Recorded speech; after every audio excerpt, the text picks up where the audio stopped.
Aujourd'hui, j'aimerais bien qu'on parle, toi et moi, de la meilleure façon pour toi qui as choisi aussi l'aventure d'entrepreneur solo, d'obtenir des conversions exceptionnelles. Ce que j'entends par conversion exceptionnelle, c'est le fait d'avoir dans ton business des taux de transformation qui dépassent les moyennes des concurrents qui vendent le même type de produit ou de service que toi. Et ceux qu'il s'agisse de tes propres produits ou services ou de ceux de quelqu'un d'autre si tu fais par exemple de l'affiliation et que tu veux faire plus de commissions que d'autres affiliés. Et même si tu travailles avec des listes modestes, genre qui dépasseraient pas, je sais pas moi, 50, 100, 500 ou 1000 abonnés, et avec lesquels tu peux envisager, en suivant un simple principe, une approche dont je vais te parler ici, des profits plus élevés que ceux de tes concurrents qui ont des listes plus importantes. Alors, sans vouloir m'envoyer trop de fleurs, et l'ami, si tu me suis depuis un certain temps, tu le sais, que mes taux de conversion, que ce soit en ouverture et clic dans mes emails, autant que mes taux de transformation et donc de vente sur mes campagnes, sont généralement nettement plus élevés que les moyennes constatées dans les niches avec lesquelles je travaille, que ce soit en affiliation ou pour mes propres produits et services. Et je l'ai d'ailleurs déjà prouvé à plusieurs reprises dans des vidéos où je montrais mes résultats. En surfant un peu sur la chaîne, t'en trouveras.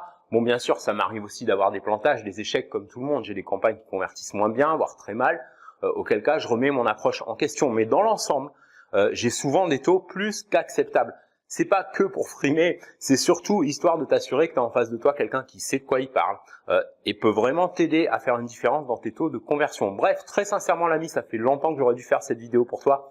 J'avais pas fait jusque-là parce que j'envisageais de lancer une formation sur cette thématique. Je l'ai pas encore fait, tu seras tenu au courant dès que ce sera fait. Mais en attendant, je voudrais au moins te transmettre dans quel état d'esprit je fonctionne quand je fais de la prospection et qui peut réellement t'aider à augmenter tes ventes ou à mieux décoller si tu démarres avec une ou plusieurs listes de prospects de taille petite à moyenne. Ça te dit d'en savoir plus? Alors surtout, lâche pas la suite.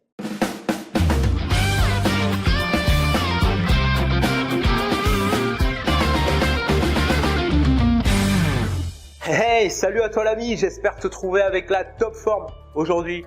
Sois bienvenue dans ce nouvel épisode d'Eric.Solutions dans lequel on va parler conversion. Alors pas conversion genre à une religion ou quoi, hein. Si tu me connais un peu, tu sais que la religion et moi, ça fait trois. Mais de conversion dans ton business, quelle que soit sa taille, quel que soit le niveau de progression où tu te trouves en ce moment. Parce que tu sais certainement déjà que les taux de conversion ou de transformation si tu préfères, c'est un aspect méga important dans notre business. Et c'est un sujet sur lequel je suis incollable parce que quand j'ai démarré, il m'a fallu me creuser, tu vois, pour trouver le meilleur moyen de convertir un max en partant avec peu, voire très peu. Tu sais, moi, une des erreurs que j'ai faites quand j'ai démarré, c'est de suivre les recommandations de gars qui avaient des listes gigantesques. Bon, ils étaient inspirants, ok, donc forcément, les mecs, quand ils vont t'apprendre à convertir des prospects en clients, c'est basé sur leur propre expérience. Et ça va pas forcément fonctionner pour toi. Ça veut pas dire que leur truc marche pas.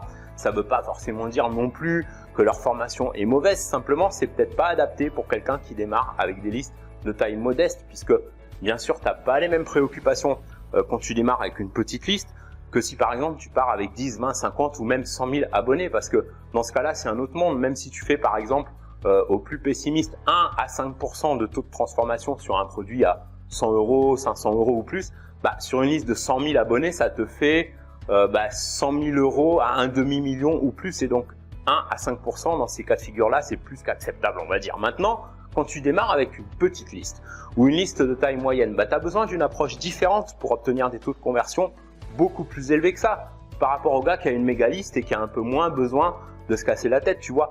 En plus, l'approche dont on va parler ici, ce qui est génial, c'est que c'est une approche que tu peux toujours appliquer même une fois que tes listes vont atteindre une taille plus importante. Et donc, je te laisse imaginer la longueur d'avance que tu peux prendre par rapport à des concurrents qui ont des méga listes, tu vois. Bref, si tu démarres avec des listes petites ou moyennes, va falloir penser différemment et donc agir différemment que la plupart de tes concurrents aux listes plus grandes. La première recommandation que je voudrais te donner, c'est d'avoir d'emblée, dès le départ, un état d'esprit qui repose sur le long terme et qui est centré sur tes clients, qui sont la base de ton business, son cœur. Autrement dit, tu vas mettre le client au centre de tout et non pas simplement les profits. Pour reprendre l'exemple de la grosse liste, le gars, s'il perd 5, 10 ou même 20 clients ou plus en route à cause d'un mauvais suivi ou autre, dans la plupart des cas, il s'en fout un peu, tu vois, parce qu'il sait qu'il lui en reste toujours plus de 1000, 2000, 3000 autres ou plus, par exemple, et qui brasse régulièrement des nouveaux clients au prix souvent de budget pub de plus en plus élevé. Ça, c'est du court terme. C'est un mode de pensée limité au bilan du 31 décembre, c'est archaïque. Le commerce sur Internet évolue, les clients exigent de plus en plus la qualité du service et le mec, à moins de remettre en question sa politique de suivi clientèle, entre-temps, tout le monde va se passer le mot et il va perdre de plus en plus de plumes de façon exponentielle et tôt ou tard, il risque fort de se ramasser la gueule. C'est mathématique, bref, c'est sans problème. Maintenant, tu as aussi des entrepreneurs, parmi ceux qui se sont créés des listes de taille importante, qui s'en occupent extrêmement bien. Pourquoi? Parce que ils ont posé des bases saines. Et c'est ça l'avantage que tu as quand tu démarres ton business ou que tu es en phase de progression, c'est que tu peux poser dès le départ des fondations qui vont jamais s'écrouler, quelle que soit la future taille de ta liste ou de tes listes, si tu en gères plusieurs dans plusieurs niches, comme je fais par exemple et comme le font de plus en plus d'entrepreneurs du web pour maximiser leurs sources de revenus. Alors comment les poser ces bonnes fondations? Déjà, en focalisant toute ton énergie sur la valeur que tu amènes à tes clients, sur la meilleure façon de les servir, bref, sur leur satisfaction. Ça semble basique dit comme ça, mais comme dit si bien un de mes coachs préférés, un coach américain que j'adore suivre, qui s'appelle Brendon Burchard, le sens commun veut pas toujours dire la pratique commune, tu vois. Est-ce que beaucoup d'entrepreneurs qui démarrent ou qui patinent ne comprennent pas, c'est que cet état d'esprit de service et d'engagement, il doit prendre forme dès la prospection. Autrement dit, il s'agit d'amener de la valeur dès le premier contact et qui va donner à tes prospects un aperçu de la différence que tu peux faire pour eux et pour elles. Plus concrètement, l'époque du web à papa où il suffisait d'offrir un rapport gratuit de 10 pages ou une vidéo via une page de capture pour obtenir une adresse email, c'est révolu. C'est une pratique qui s'est tellement répandue, usée, que les taux d'inscription à ce type de page ont considérablement diminué. Et ma recommandation pour se démarquer, c'est d'offrir un contenu avec plus de valeur perçue, par exemple une formation ou carrément plusieurs cadeaux, genre 2, 3 ou même 5 cadeaux. Perso, c'est ce que je fais sur la plupart de mes pages de capture maintenant et j'ai des taux d'inscription beaucoup plus élevés depuis que je fais ça. Pourquoi? Parce que en fait, je focalise pas uniquement sur mes taux d'inscription, je focalise prioritairement sur la valeur que je peux amener en échange de leur confiance aux personnes qui choisissent de s'inscrire sur mes listes. Ensuite, il y a le suivi qui est important aussi. Plus précisément, la façon dont tu vas programmer ton suivi automatisé dans l'autorépondeur pour amorcer une relation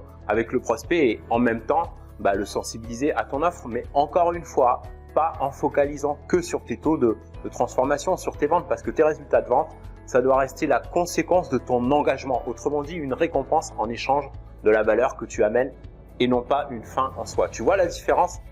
Au lieu de baser ton suivi que sur un objectif de conversion, genre en suivant, je sais pas moi, juste des chiffres sur un tableau Excel à la sauce un peu technocrate, tu vois, tu vas préférer le baser ton suivi sur un plan plus émotionnel, plus humain, sur l'impact que tu peux avoir sur tes prospects. Alors bien sûr, ça t'empêche pas en parallèle de faire des objectifs chiffrés, on est d'accord, au contraire, c'est même recommandé, parce que sans un plan et des objectifs définis, tu vas à l'aveuglette, au petit bonheur la chance, comme on dit, c'est plus du business.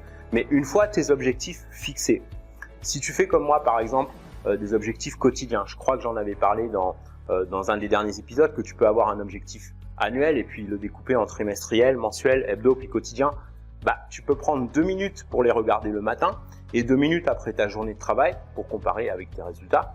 Et c'est tout. Ce sur quoi tu vas focaliser de préférence le plus ensuite, c'est sur la valeur que tu peux amener à tes prospects et tes clients et sur le moyen de les sensibiliser à la différence que ton produit ou service peut faire pour eux ou leur business si tu fais du B2B par exemple. Et c'est une logique qui s'applique pas uniquement à l'emailing, c'est valable aussi pour des vidéos de vente ou webinaires. Quand tu fais une présentation de type webinaire, que tu es à 100% engagé à amener une vraie valeur aux personnes qui prennent le temps de venir t'écouter, et non pas genre un training de 10 minutes et un pitch de vente de 2 heures, comme ça se fait beaucoup.